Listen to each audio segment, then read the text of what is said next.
warm welcome back from the weekend, everyone. I am Melissa Enoch here at the FMDQ studios in Lagos. And I am Grace Agbarago. It's Monday, the 6th of October. We thank you for joining us at this time on the show. All right, let's begin with your news now. Monday, the International Monetary Fund has today launched Chapter 2 of its World Economic Outlook, focusing on emerging market resilience, good luck, or good policies. Let's take a listen. The World Economic Outlook chapter argues that improved policy frameworks have played a critical role in supporting macroeconomic stability, allowing countries to implement good policies. Complementing that, the Global Financial Stability Report chapter shows that many emerging markets with sound fundamentals increasingly borrow in local currency, stabilizing funding, reducing currency mismatches, and allowing greater exchange rate flexibility. Now, thus, going forward, efforts to strengthen policy frameworks should be sustained as they ease policy trade-offs and reduce the likelihood of sudden stops. The policy frameworks are now being tested again as the global economic order is reset and Knightian uncertainty, this is when you don't know what you don't know, prevails. But past resilience should not lead to complacency. First, good policies are only part of the story. Emerging markets have also been lucky to have favorable external conditions in recent years, but this can change quickly. And second, recent gains in credibility and institutional strength cannot be taken for granted. Threats to key economic institutions may arise, including because of political polarization and social unrest, which we are saddened to currently see in a number of countries.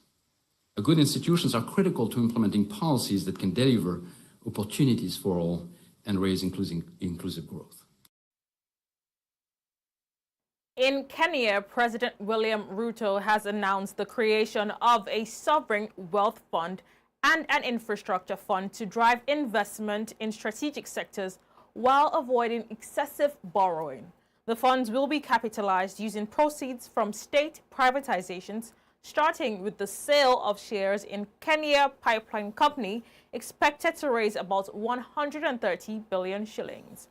Ruto said the infrastructure fund will prioritize agricultural productivity and power expansion, adding that Kenya must grow its electricity capacity from 2,300 to 10,000 megawatts to drive industrialization.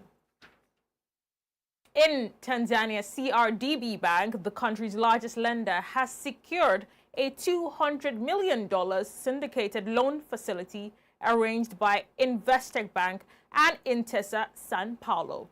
The facility will support financing for small and medium enterprises, corporate clients, and infrastructure projects in Tanzania and Burundi over the next 2 years. This marks the fourth syndication round since 2022, part of CRDB's strategy to strengthen its capital base and attract international lenders through flexible term tranches. In Niger, the African Development Bank Group and the government have signed a $144.7 million financing agreement to boost energy access and private sector competitiveness.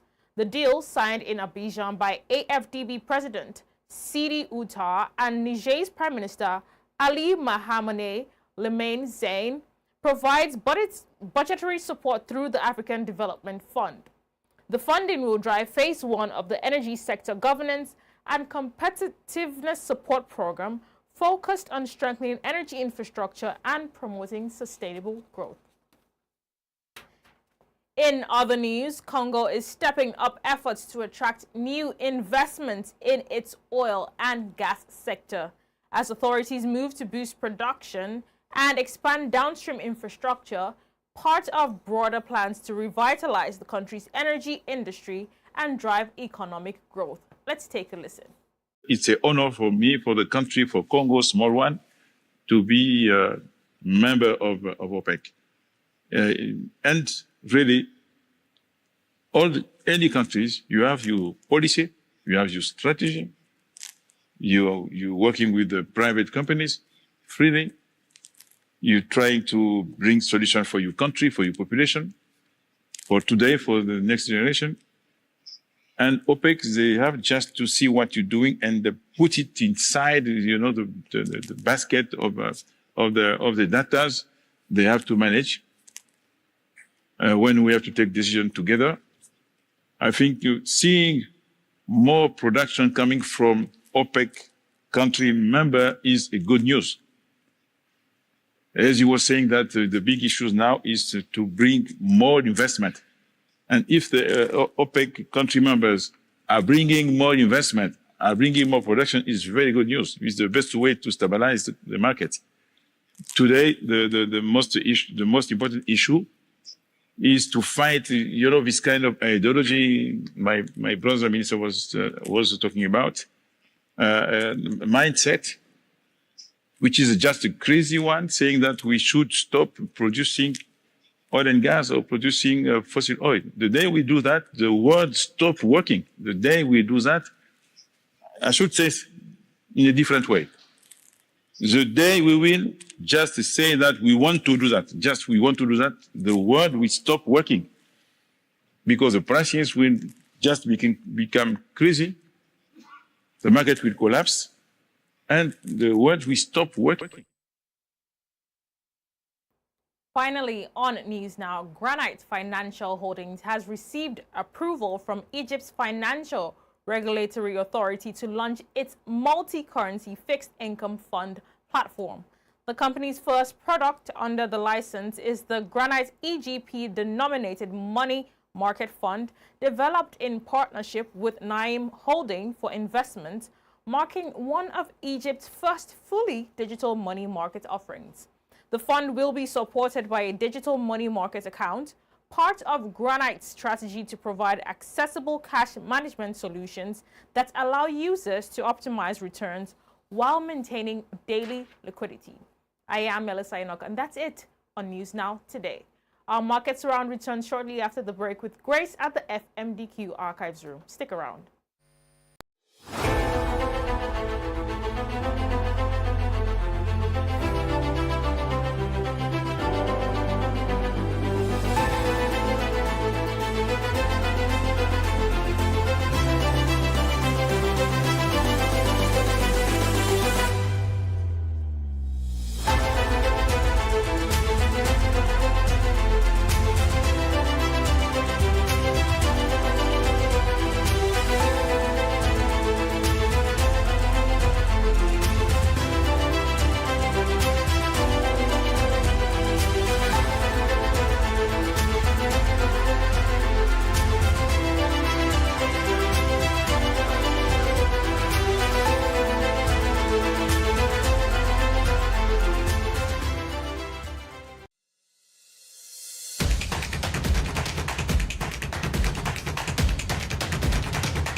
Welcome back to Money Moves. Let's now go over to Grace for today's markets review. Hello there, Grace.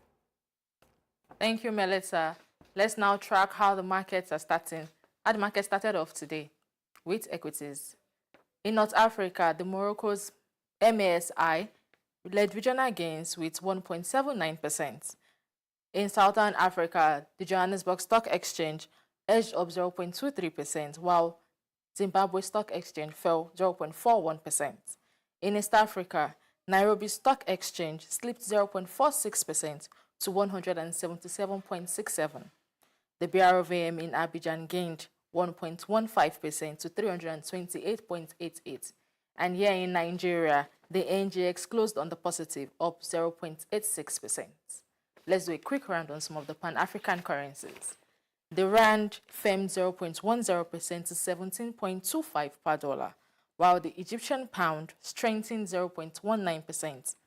The CFA franc appreciated 0.48% to 562.18, while the Kenyan shilling was unchanged at 129.20.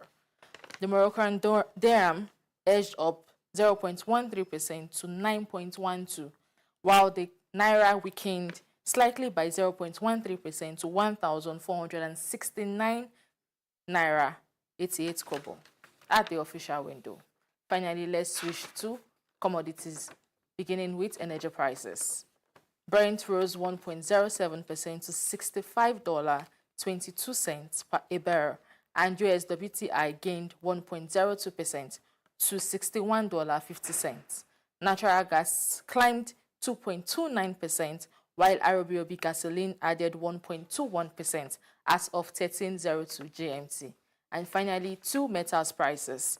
Gold climbed 1.29% to $3,959, and platinum gained 0.62%, while copper slipped 1.32% to $5.04 as at 13:04 GMT.